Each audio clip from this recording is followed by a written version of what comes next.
ಬನ್ನಿ ಫ್ರೆಂಡ್ಸ್, ನಾವಿವತ್ತು ಸ್ವಲ್ಪ ಕೂಡ ಎಣ್ಣೆ ಉಪಯೋಗಿಸದೆ ಗೋಧಿ ದೋಸೆ ಹೇಗೆ ಮಾಡೋದು ಅಂತ ನೋಡೋಣ. ತುಂಬ ಈಸಿ. ಮೊದಲನೇಗೆ 1 ಕಪ್ಪು ಗೋಧಿ ಹಿಟ್ಟು ತಗೊಳ್ಳೋಣ.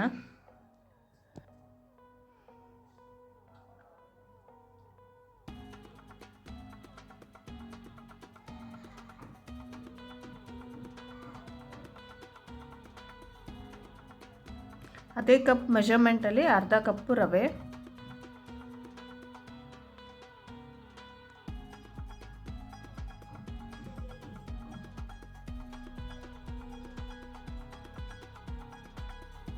ಒಂದು 1/4 ಕಪ್ಪು ಕಡಲೆ ಹಿಟ್ಟು, 1/4 ಕಪ್ ಕಡಲೆ ಹಿಟ್ಟು, ರುಚಿಗೆ ತಕ್ಕಷ್ಟು ಉಪ್ಪು,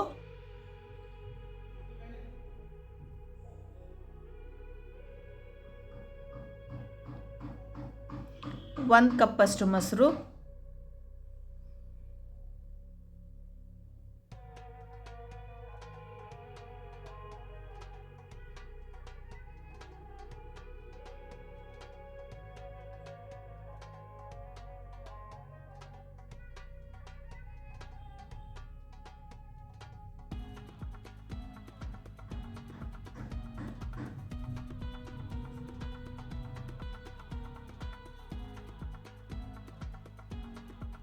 ಮೊಸರನ್ನ ಮಿಕ್ಸ್ ಮಾಡ್ಕೊಳ್ಳೋಣ ನೀಟಾಗಿ.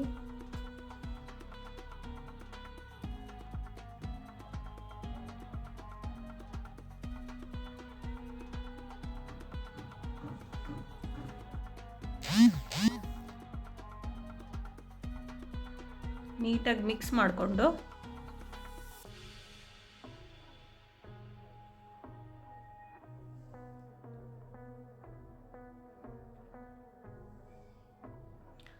ದೋಸೆ ಹಿಟ್ಟಿನ ಹದಕ್ಕೆ ಎಷ್ಟು ನೀರು ಬೇಕೋ ನೋಡಿಕೊಂಡು ಅಷ್ಟು ನೀರು ಯೂಸ್ ಮಾಡ್ಕೊಳ್ಳೋಣ, ಮಿಕ್ಸ್ ಮಾಡ್ಕೊಳ್ಳೋಣ.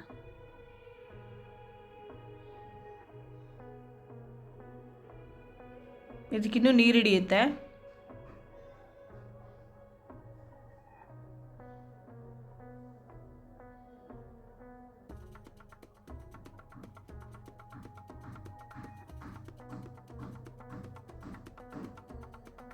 ಈಗ ಇದನ್ನ ಮಿಕ್ಸಿ ಮಾಡ್ಕೊಂಡು ಬರೋಣ. ಈಗ ಗ್ರೈಂಡ್ ಆಗಿದೆ ನೋಡ್ಬೋದು. ಬ್ಯಾಟರ್ ರೆಡಿಯಾಗಿದೆ, ದೋಸೆ ಬ್ಯಾಟರು. ದೋಸೆಗೆ ಎಷ್ಟು ತಿಕ್ಕಾಗಬೇಕು ಅಷ್ಟೇ ತಿಕ್ಕಾಗೇ ಇದೆ.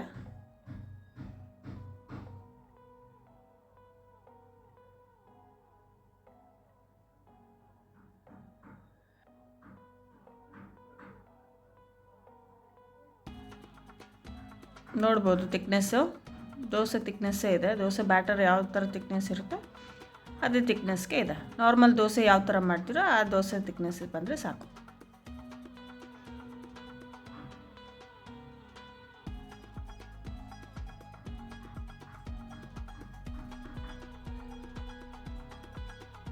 ಈಗ ದೋಸೆ ಮಾಡೋಕ್ಕೆ ಸ್ಟಾರ್ಟ್ ಮಾಡೋಣ.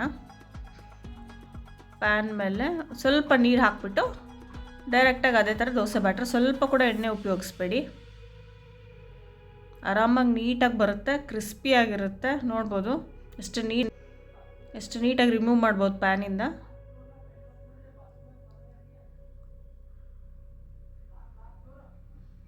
ತೆಳುವಾಗಿ ಹಾಕ್ಕೊಳ್ಳಿ, ತುಂಬಾ ಕ್ರಿಸ್ಪಿಯಾಗಿರುತ್ತೆ.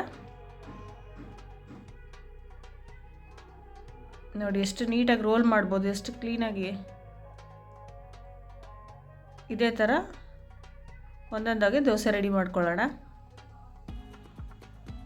ನಾನು ಇನ್ನೂ 2-3 ದೋಸೆ ತೋರಿಸ್ತೀನಿ ಯಾವ ಥರ ಮಾಡೋದು ಅಂತ. ನೋಡಿ ಗೊತ್ತಾಗುತ್ತೆ ನಿಮಗೆ ಆ ಕ್ರಿಸ್ಪ್ನೆಸ್ಸು.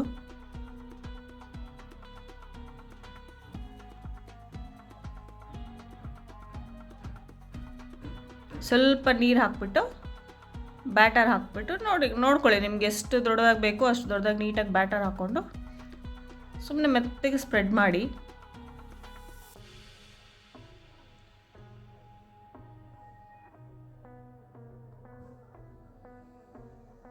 ಒಂದು ನಿಮಿಷ ಬಿಟ್ಟರೆ ಸಾಕು. ನೋಡಿ ನೀಟಾಗಿ ಪ್ಯಾನಿಂದ ಅದಾಗದೇ ಬಂದುಬಿಡುತ್ತೆ. ಆಯಿಲ್ ಏನೂ ಹಾಕೋ ಅವಶ್ಯಕತೆ ಇಲ್ಲ, ನೀಟಾಗಿ ಪ್ಯಾನಿಂದ ಬಂದುಬಿಡುತ್ತೆ. ಈಗ ದೋಸೆ ರೆಡಿ ಇದೆ. ಹೋಪ್ ನಿಮ್ಮೆಲ್ಲರಿಗೂ ಇಷ್ಟ ಆಗಿದೆ ಅನ್ಕೋತೀನಿ. ಮಾಡಿ ಟ್ರೈ ಮಾಡಿ, ಟೇಸ್ಟ್ ಮಾಡಿ. ಲೈಕ್ ಮಾಡಿ, ಶೇರ್ ಮಾಡಿ, ಸಬ್ಸ್ಕ್ರೈಬ್ ಮಾಡಿ ನನ್ನ ಚಾನಲ್ನ. Thank you.